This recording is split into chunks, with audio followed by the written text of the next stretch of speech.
Hello, je suis Christelle Dupart et je suis révélatrice d'artistes visuels chez Les Hangars depuis plusieurs années. Alors que veut dire ce joli nom de métier? Ça veut dire que j'accompagne les artistes peintres, sculpteurs, dessinateurs, illustrateurs et photographes à se promouvoir et à gagner en visibilité en ligne et en physique. Si vous ne savez pas par quel bout commencer, si vous pensez ne pas avoir les codes du monde de l'art, si vous vous sentez seul et surtout si vous avez besoin d'un coup de boost, de motivation, de sourire et de bienveillance, alors vous êtes au bon endroit. Dans ce podcast, je vous partage tout pour vous aider à développer votre carrière artistique. Que vous soyez dans votre atelier, dans votre voiture ou en train de cuisiner, c'est parti pour l'épisode d'aujourd'hui. Hello tout le monde, j'espère que vous allez bien, j'espère que vous avez passé une super belle semaine, un bon week-end aussi. Et voilà, me revoilà avec un nouveau numéro de la Gazette des artistes, on en est au numéro 34. Donc comme je vous disais la semaine dernière, j'alterne maintenant un dimanche, vous allez recevoir un nouvel épisode du podcast Petite confidence entre artistes. J'espère que ça vous a plu, vous en avez déjà reçu 2. L'interview de Claire Godet, qui était le premier épisode, et enfin l'interview de Déborah de la story de Jim et Debo. 2 épisodes très chouettes et dimanche prochain, vous en recevrez un 3e. N'hésitez pas à me faire vos retours, à partager cette information, à commenter, à liker, tout ça, parce que ça fait toujours plaisir en fait. Alors aujourd'hui, on se retrouve pour la Gazette, toujours pareil. La petite Gazette des artistes qui existe donc en version email, mais aussi depuis le début de l'année en version podcast et en version YouTube, vidéo sur ma chaîne YouTube.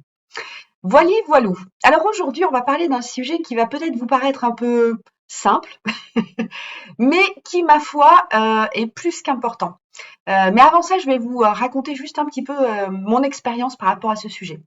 Il y a quelques semaines maintenant, quelques mois, quelques semaines, j'ai décidé de contacter Marie, des Tribulations de Marie. Je ne sais pas si vous connaissez. Je vous mettrai le lien de toute façon juste en dessous. Marie, elle a créé les Tribulations de Marie il y a une petite dizaine d'années, je crois, si je dis pas de bêtises. Ce sont des cours d'aquarelle. Et puis voilà. Et puis là aujourd'hui, elle est suivie par presque 100 000 personnes sur Insta.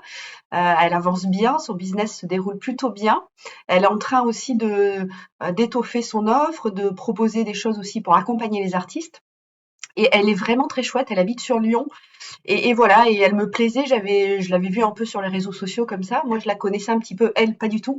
Et je me suis dit, bah tiens, je vais la contacter parce que je pense qu'on peut bien s'entendre. Je pense qu'il y a moyen de faire des choses ensemble, de peut-être travailler ensemble ou avoir, en tout cas, de s'échanger des choses qui peuvent nous aider mutuellement.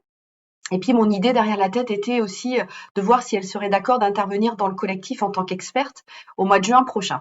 Donc je me suis décidée à lui écrire un message sur Insta. Alors c'est pas elle qui traite les messages privés sur Insta, c'est Julie, je crois, une personne de son équipe qui m'a répondu et qui m'a de suite dit, bah écoute, je vois avec Marie et je reviens vers toi. Et puis quelques jours après, c'est bon, Marie a accepté d'échanger avec toi. Et donc on s'est fait un Zoom, on s'est même fait un 2e Zoom. On a discuté, on s'est partagé un peu nos expériences. Je lui ai parlé beaucoup du collectif. Elle a adoré le collectif. Elle a trouvé que c'était hyper chouette, hyper bien construit. Voilà, que ça avait vraiment du sens et tout. Déjà, ça fait du bien. Ça fait juste du bien déjà d'entendre ça, d'avoir un retour de quelqu'un qui s'est lancé depuis un peu plus longtemps et tout ça. Donc c'était vraiment chouette. Et puis elle m'a partagé aussi son expérience et on s'est apporté mutuellement. Et c'est ça que je voulais partager avec vous, c'est que il faut pas se dire, j'aurais pu me dire, elle, ça fait 10 ans qu'elle existe, elle est suivie par 100 000 personnes, moi je suis suivie par 1300 quelque chose. Alors, le nombre de followers, on se le dit régulièrement, ça a aucune valeur, mais quand même, je me suis dit, j'aurais pu me dire, ça sert à rien, aucun intérêt à ce qu'elle discute avec moi. Et finalement, si, parce que moi j'avais quelque chose de différent à lui apporter, quelque chose qu'elle n'avait pas encore testé, qu'elle ne connaissait pas forcément, qu'elle avait même pas forcément imaginé, à savoir le collectif. Et puis elle m'a apporté aussi son expérience, son expertise, ses retours, ses questionnements. Et c'était hyper intéressant pour toutes les deux. Et je lui ai dit d'ailleurs, je lui ai dit, écoute, merci de m'avoir reçu parce que j'étais pas sûre que tu répondes. Elle me dit, en fait, j'aurais juste un être humain et 100 000 followers ou non, je suis intéressée par ce qui se fait, par discuter avec les autres et tout ça. Donc, ne vous bloquez pas, ne vous dites pas, lui, il est plus avancé que moi, ou lui, il est meilleur que moi, ou lui, je sais pas quoi. On s'en fiche, en fait. On a tous à s'apporter. On a tous quelque chose en nous que les autres n'ont pas, puisqu'on est unique. Donc, gardez bien ça en tête. Et du coup, le sujet, c'est on tape aux portes, on ose, on y va, on tape aux portes. Moi, depuis quelques mois, j'ai décidé de contacter 3 personnes chaque semaine, 3 personnes que je ne connaissais pas chaque semaine. Au début, faut être très honnête, c'est pas un exercice facile. C'est un peu compliqué. Il faut un peu sortir de sa zone de confort, comme on dit. Il faut un peu se forcer. Et puis finalement, au fil de l'eau, on rencontre une personne qui nous met en contact avec une autre, et les choses se font assez naturellement. Et en fait, c'est tellement génial, juste humainement, de discuter avec des nouvelles personnes qu'on connaissait pas. Juste ça, c'est génial. Parfois, ça peut déboucher sur de nouveaux contacts, comme je vous disais. Ça peut déboucher sur du travail, sur des retours financiers, mais pas que. Mais c'est indispensable. Moi, c'est quelque chose que j'ai pas fait dès le départ, et que alors je regrette, le terme est un peu fort, mais euh, c'est vrai que je me suis dit, bah, allez, tu bosses, t'as tout entre les mains, Christelle, tu bosses, tu bosses, tu bosses, et le travail va payer. Je pense que tout seul, c'est quand même vachement plus long et vachement plus compliqué. Maintenant que je toque aux portes et que j'ose le faire, c'est pas que j'osais pas d'ailleurs avant, c'est juste que j'y pensais pas forcément. Tout bêtement, alors que c'est quelque chose de très simple et j'y pensais pas forcément. Et en tout cas, j'avais pas imaginé l'impact que ça pouvait avoir. Maintenant que je le fais, je vois l'univers des possibles s'ouvrir devant moi. Et franchement, voilà, c'est juste ce que je voulais vous dire. Allez-y, toquez aux portes, allez-y, demandez, allez rencontrer d'autres artistes, des galeristes, des commissaires d'exposition, des entreprises, des marques, il y a plein de gens à rencontrer. On parle pas forcément que des galeristes, des personnes qui ont créé des galeries d'art en ligne, des personnes qui ont créé des associations ou des collectifs d'artistes. La discussion vous amènera toujours quelque part. Parfois, on ne sait pas trop où, mais c'est pas grave, tant mieux quelque part. Mais ça vous amènera quelque part vers de nouveaux contacts, vers des projets, vers des idées même tout simplement. Ah oui, je l'avais pas vu comme ça, peut-être que je vais pouvoir faire ça. On ne sait jamais qui vous allez avoir de l'autre côté, et peut-être que c'est cette personne-là qui va vous permettre de réaliser votre rêve. Donc ça serait dommage de pas y aller. Ça paraît tout bête, et c'est ce que je mettais dans l'email. Vous allez vous dire super Christelle, merci pour le scoop. C'est un super scoop que tu nous donnes aujourd'hui. Mais oui, c'est un super scoop parce que moi-même, pendant 2 ans, je l'ai pas fait et voilà, c'est un peu dommage. Je pense que j'ai perdu un peu de temps. Donc, allez-y, toquez aux portes, sortez de votre zone de confort, comme on dit. Et puis, comme ils disent pour le loto, 100% des gagnants ont tenté leur chance. Bah là, c'est pareil. Si vous tapez pas aux portes, si vous n'allez pas à la rencontre des autres, vous n'allez pas dans du networking, dans des vernissages à droite, à gauche, eh ben, il se passera rien en fait. C'est aussi simple que ça. C'est aussi simple que ça. Donc là, je vous propose pour cette semaine un petit défi à ce sujet, c'est d'identifier justement les 3 personnes que vous allez appeler la semaine prochaine. Contactez, envoyez juste un message sur Insta, sur Facebook, envoyez un WhatsApp, un texto, un email, peu importe. Contactez-les, tentez votre chance. Au pire, ils répondent pas. Bon, on n'en est jamais mort de ça. Au pire, ils répondent non, avec peut-être un autre contact, peut-être une ouverture sur autre chose. Génial, c'est gagné. Et puis au mieux, ils disent oui, quoi. Et je dirais, allez, moi, quand je contacte les gens, honnêtement, j'ai pas fait vraiment le calcul, mais je pense que j'en ai au moins 6 ou 7 sur 10 qui répondent positivement. Vraiment. Et quand les gens ne répondent pas ou répondent négativement, ça n'a jamais été d'une façon agressive, ça n'a jamais été, voilà. Donc, on risque vraiment pas grand-chose. Ce qu'on risque, c'est surtout de toquer à la bonne porte et qui va nous faire un pas de géant. Hein. Donc, je compte sur vous pour vous mettre en action et dites-moi ce que vous avez réussi à mettre en place, les contacts que vous avez pu avoir suite à ce petit échange-là. Je suis curieuse. Ensuite, pour cette gazette numéro 34, 2 événements à venir.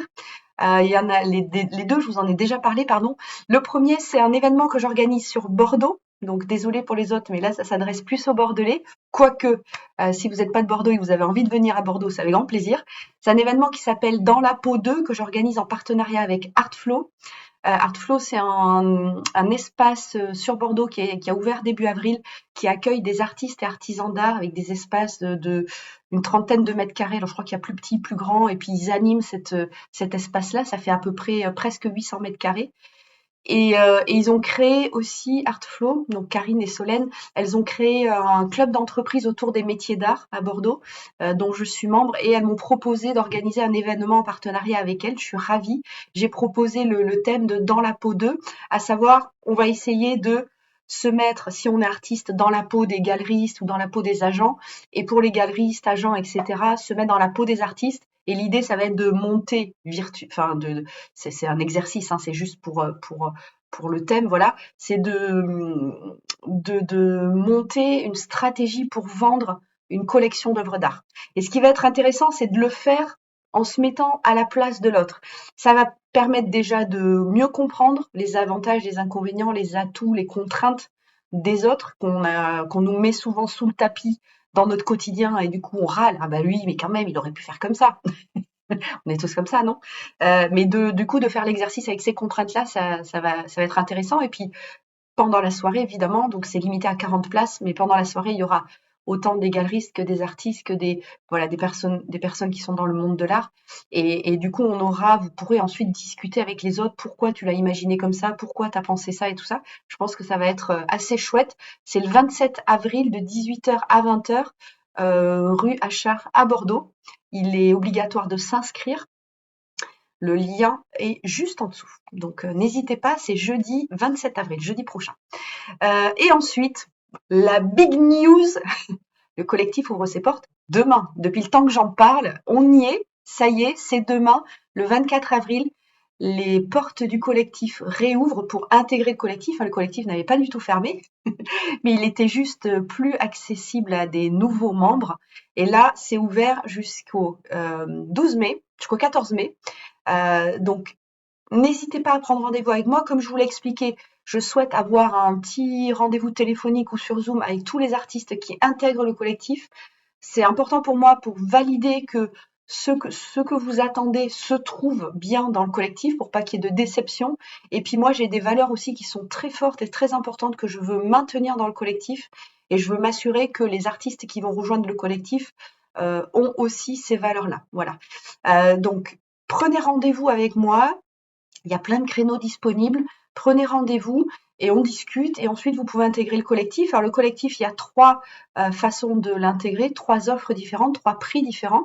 Le premier, c'est l'offre à 17 € par mois ou 170 à l'année. Et là, vous intégrez le collectif, vous accédez à tout. Sauf les replays, donc vous n'avez pas les replays passés, il y a une centaine de replays déjà qui existent et vous n'avez pas accès aux replays à venir, c'est-à-dire que si vous loupez une session, c'est loupé, il n'y a pas de replay. Voilà. Donc ça, c'est l'offre à 17 € par mois ou 170 à l'année. Ensuite, il y a l'offre à 37 € par mois ou 370 à l'année. Là, vous accédez à tout, y compris les replays passés et à venir. Dans les replays passés, il y a comment contacter une galerie, comment organiser un projet artistique, comment utiliser Google My Business, Pinterest.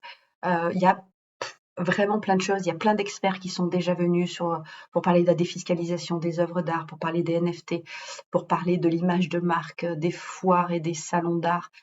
Des tonnes de sujets. Donc 37 € par mois ou 370 à l'année. Et enfin, la dernière offre, 97 € par mois ou 970 à l'année. Là, c'est tout le collectif, y compris les replays, plus 1 heure d'accompagnement par mois individuel avec moi, du coup. Donc voilà, il y a ces trois offres-là. Petite précision importante, il n'y a pas d'engagement. C'est-à-dire que si vous prenez l'offre mensuelle le mois prochain, vous pouvez arrêter. Vous n'êtes pas engagé pour 6 mois. Si vous prenez l'offre annuelle, par définition, vous êtes engagé pour l'année. Mais si vous voulez arrêter à la fin de l'année, vous pouvez arrêter juste en m'envoyant un texto, un WhatsApp, un mail, n'importe. Je suis hyper joignable. Donc, ne traînez pas, j'ai mis le lien juste en dessous pour prendre les rendez-vous. Pour ceux et celles avec qui j'ai déjà eu des rendez-vous, parce qu'on a déjà fait pas mal de rendez-vous avant, dès demain matin, envoyez-moi un mail en me disant « Christelle, envoie-nous le lien d'inscription, tu nous as déjà validé le fait qu'on pouvait intégrer le collectif et je vous enverrai le lien d'inscription avec l'offre que vous aurez choisie. » Voilà. S'il y a des questions au sujet du collectif, et j'en reparlerai plusieurs reprises, vous allez recevoir d'autres emails pour parler un peu plus du collectif, qu'est-ce qui s'y passe dedans et tout ça. En tout cas, si vous avez des questions, répondez-moi et voilà, et je vous répondrai évidemment. Deux ressources ensuite pour finir cette gazette de ce jour. Première, c'est un article écrit par la Sécurité sociale des artistes-auteurs sur la déclaration sociale des revenus 2022. Ils expliquent un peu quels revenus déclarer, etc., etc. Je vous conseille de le lire parce que c'est toujours un sujet un peu compliqué. Dans le collectif, on en parle aussi beaucoup. Il y a d'ailleurs un expert sûrement qui va venir pour parler de tout ça parce que c'est un peu compliqué. Et ensuite, deuxième ressource, ce sont des réseaux régionaux de soutien à l'art. Alors, il y en a plein, je suis certainement pas exhaustive. Là, j'en ai listé 10-12. Vous en connaissez certainement d'autres. Et d'ailleurs, si vous en connaissez d'autres, n'hésitez pas à me les partager parce que c'est comme ça qu'on grandit tous. Moi, j'en ai partagé quelques-uns là en Bretagne, Île-de-France, Pays de la Loire, Lyon, Occitanie, Marseille, etc. Il y en a plusieurs là que j'ai mis, Dordogne même. Plusieurs que j'ai mis, je vous mets les liens toujours pareil en dessous. Mais si vous en avez d'autres, partagez. L'intelligence collective, ça n'a pas de prix. Voilà, j'en ai fini pour l'épisode du jour. J'espère que ça vous a plu. Ben voilà, je vous souhaite un bon dimanche soir si vous m'écoutez dimanche. Et sinon, si c'est lundi, mardi, ben un bon début de semaine. Et puis je vous dis à très vite. Salut tout le monde, bonne semaine à tous. Ciao, ciao.